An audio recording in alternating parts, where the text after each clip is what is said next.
பிரபஞ்சத்திற்கும் எனது அருமை தாய் தந்தையருக்கும் என் உள்ளம் கனிந்த ஆன்மீக அன்பர்கள் அனைவர்களுக்கும் என் வணக்கத்தையும் வாழ்த்துக்களையும் தெரிவித்துக்கொண்டு இன்ற மாதம் சரிங்களா, இன்றைய தேதியில் என்ன பார்க்க போகிறோம் அப்படின்னு பார்த்தீங்கன்னா ஆவணி மாதம் சரிங்களா. ஆவணி மாதத்துக்குரிய ஒரு சிறப்பான தருணங்கள் நிகழ்ச்சிகள் என்னென்ன இருக்குது, 12 ராசிக்காரர்களுக்கு என்ன விதமான பலன்கள் இருக்க போகுது அப்படின்றத இந்த வாட்டி நம்ம பார்க்க போகிறோம் இந்த மாதம் சரிங்களா. இதில் 12 ராசிக்காரர்களுக்கும் ரொம்ப சிறப்பான ஒரு அமைப்பு இருக்குமா அப்படின்னு கேட்டிங்கன்னா கண்டிப்பாக இருக்கும். இப்போ பார்த்திங்கன்னா நம்ம தமிழ் புத்தாண்டு தாண்டி நம்ம வந்துட்டு இருக்கோம். ஸோ இந்த ஆவணி மாதம் எல்லாருக்கும் மிக சிறப்பான ஒரு அமைப்பை கொடுக்கும். அப்படி என்னென்ன அமைப்பை யாருக்கெல்லாம் கொடுக்குது அப்படின்னு பார்த்துருவோம். முதல்ல இந்த ஆவணி மாதம் சரிங்களா, ஆவணி மாதத்தோட சிறப்பு என்னன்னு சொல்லிட்டு பார்த்துடலாம். ஆவணி மாதத்தை பார்த்திங்கன்னா சிம்ம மாதம் அப்படின்னு சொல்லுவாங்க. இதுக்கு காரணம் என்ன பார்த்தீங்கன்னா, சிம்மம் சரிங்களா, சிம்ம ராசியில் சூரிய பகவான் அதிபதி சூரிய பகவான் பார்த்தீங்கன்னா அவரோட ராசியிலேயே ஆட்சி பெற்று அமர்ந்திருந்து எல்லா வேலையும் திடமான விஷயங்களை செஞ்சு கொடுக்க போகிறார் அப்படின்னு சொல்லலாம். இதெல்லாம் சிம்ம மாதம்னு சொல்லுவாங்க. இந்த மாதத்துலாம் பார்த்தீங்கன்னா நமது மகாவிஷ்ணு அவர் என்ன பண்ணுறாரு, இந்த உலகத்தையே அளக்கிறதுக்கு ஒரு சின்ன குட்டை வடிவ பையனாக இருந்து இந்த உலகத்தையே தன் காலடியில் அளக்கக்கூடிய நிகழ்ச்சி அப்படின்னு பார்த்தா திருவோணம் நட்சத்திரம், ஆவணி மாதம் திருவோணம் நட்சத்திரத்தில் இந்த நிகழ்ச்சி நடக்குது சரிங்களா. அந்த தினத்தில் தான் அவர் பிறந்திருந்தார். அடுத்தது பார்த்திங்கன்னா இது சிவபெருமானுக்கும் உரிய மிக சிறப்பான ஒரு மாதம்னு அப்படின்னு சொல்லலாம். அதுவும் பார்த்திங்கன்னா இன்னொன்று நம்ம கிருஷ்ண பரமாத்மா அஷ்டமி திதியில் ஆவணி மாதத்தில் அஷ்டமி திதியில் தான் பிறந்திருக்கிறாரு.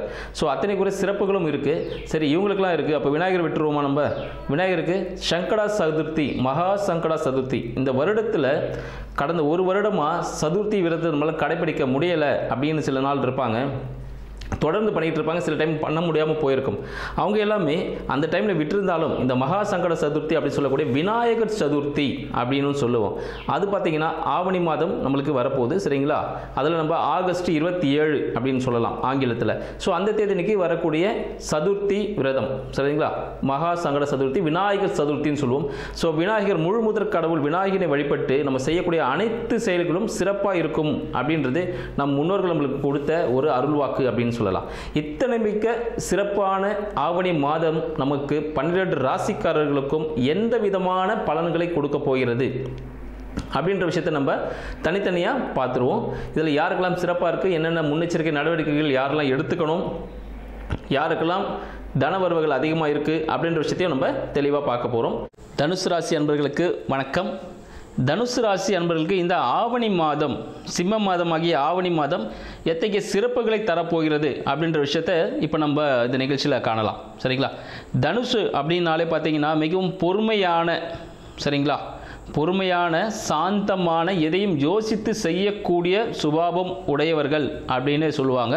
இந்த தனுசு ராசி அன்பர்கள் இவங்க பார்த்தீங்கன்னா எப்போவும் எதையும் சிந்தித்து செயல்பட்டு மற்றவங்களுக்கு அறிவுரை கூறக்கூடிய இடத்துல இருப்பாங்க அப்படின்னு சொல்லலாம்.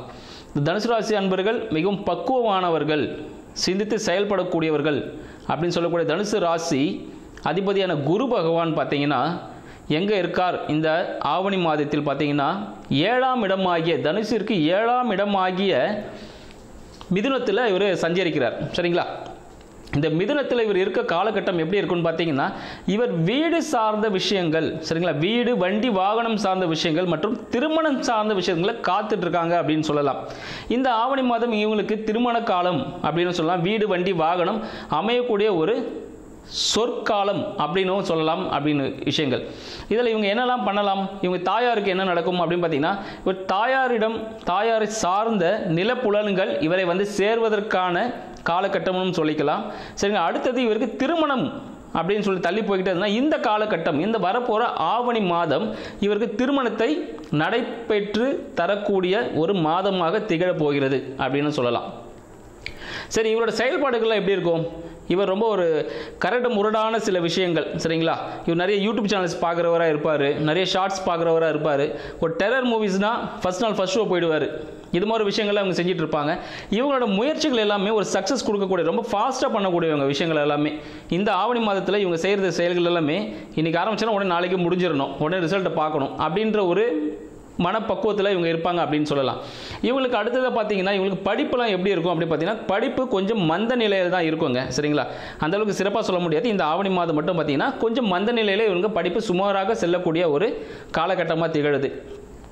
இவரோட தந்தை, சரிங்களா, தந்தை தாய் அப்படின்னு பார்த்தீங்கன்னா தாய்க்கு ஒரு நல்ல விஷயங்கள் நடக்கக்கூடிய ஒரு காலகட்டமாக இருக்குது. அந்த விஷயங்கள் சரிங்களா. தந்தை பார்த்தீங்கன்னா என்ன இருப்பான்னு பார்த்தீங்கன்னா தந்தைக்கு சில உடல்நல பாதிப்புகள் ஏற்படுவதற்கான ஒரு காலமாக இந்த ஆவணி மாதம் திகழ்கிறது.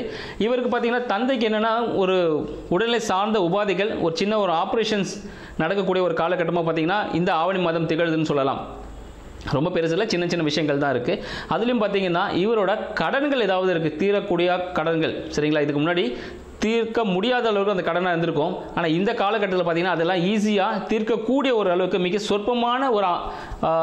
சொற்பமான ஒரு தொகையாக மாறும்.